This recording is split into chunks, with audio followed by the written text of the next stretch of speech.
Avant de faire une dépense sur un groupement, on va aller vérifier si celui-ci est correctement paramétré ou même s'il existe sur un groupement de dépenses. Le commis peut faire des cessions au groupement commandant, au FRP, au groupement OM-OMS, au groupement équipage, même maintenant qu'ils ont de l'argent. Alors, pour aller voir si mes groupements sont correctement paramétrés, on va dans Environnement, Groupement, Mise à jour des groupements. Je vais aller vérifier quel groupement j'ai dans ma base de données. Donc là, je remarque que j'ai le groupement ordinaire, le groupement commandant et le groupement OMS. Je vais aller vérifier si mon groupement ordinaire est bien à jour. Celui-là, par défaut, le code 00, là, ordinaire, on ne peut pas définir si c'est un groupement interne ou externe. Par défaut, c'est l'ordinaire. Le logiciel sait que c'est un groupement interne.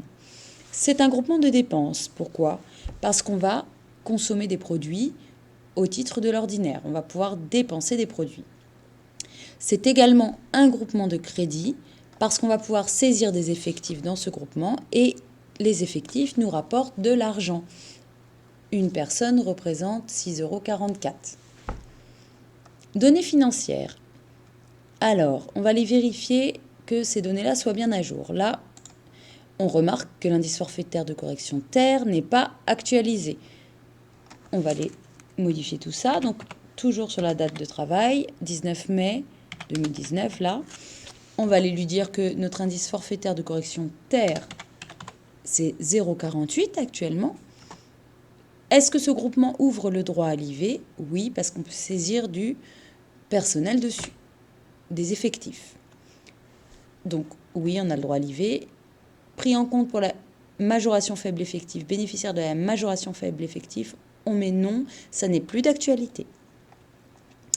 Ensuite, ce groupement-là, le personnel qu'on va saisir dans ce groupement-là, les effectifs que l'on va saisir, peuvent parfois nous apporter des indemnités supplémentaires. Alors, là, on a des vieilles indemnités qui ne sont plus d'actualité. On va aller dire au logiciel, je ne veux plus les voir apparaître lorsque je saisirai mes effectifs, donc je vais donner une date de fin. Toujours pareil, on est obligé de rentrer la date sur laquelle on travaille. L'IS de navigation, elle est toujours d'actualité. On la laisse. L'IS 3 forfaitaire, elle n'est plus d'actualité.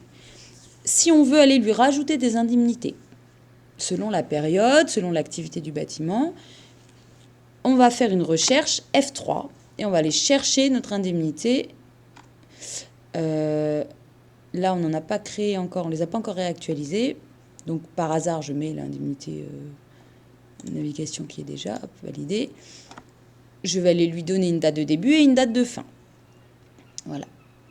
Donc là, comme il existe déjà, je la supprime. Autre indemnité, on ne s'en occupe pas. Donc là, il est important, dans les périodes où on bénéficie de certaines indemnités, d'aller dire au logiciel, pour ce groupement-là, je peux bénéficier de ces indemnités-là.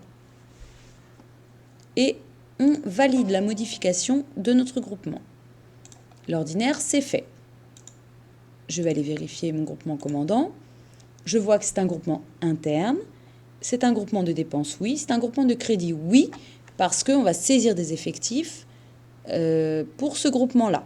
Les officiers, on va le saisir sous le groupement commandant. Même si chaque personnel que vous prenez en compte dans votre cahier de mouvement des rationnaires vous rapporte en moyenne 6,44 € selon l'indice forfaitaire de correction, Agenor, lui, va faire une distinction entre les groupements. Voilà, il va se calquer sur le CMR. On va rentrer nos effectifs pour le groupement ordinaire. Donc, le groupement ordinaire, on va saisir les équipages. Pour le groupement OM, OMS, selon la taille du bâtiment, on va saisir donc les officiers mariniers. Et enfin, pour le groupement officier, les officiers. Le groupement commandant, les officiers. Ou groupement officier, on l'appellera comme on veut. Date d'application pour modifier les données financières. Donc l'indice forfaitaire de correction terre, il va falloir le réactualiser également. 19 mai. Hop, on lui dit que l'indice forfaitaire de correction est de 0,48 et ce groupement nous donne droit à l'IV. On valide. On va aller vérifier. Ah, on n'a pas vérifié les indemnités supplémentaires. Donc je retourne sur mon groupement. Hop. Et là, je vois qu'il lui manque l'IS2. Je vais cliquer sur l'IS2, je valide et je lui dis ce groupement bénéficiera de l'IS2 ou pourra bénéficier de l'IS2 à partir du 19 mai 2019. Je mets une date de fin pour l'IS3 forfaitaire qui n'est plus d'actualité et je valide. Dans le cadre où on ait besoin de faire des dépenses sur un groupement extérieur ou sur un groupement, par exemple, sur les FRP. Je vais aller regarder mon listing. Je vois que j'ai 3 groupements de créer. Je prends le numéro qui vient à la suite, donc c'est le 03.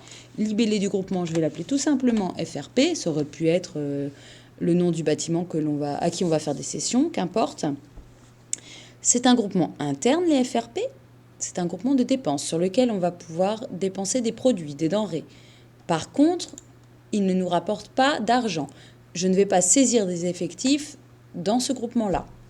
Et donc, vous voyez que quand on coche non, la partie données financières, indemnités supplémentaires se grise et on n'a plus rien à faire. On valide. Voilà pour ce qui est des groupements.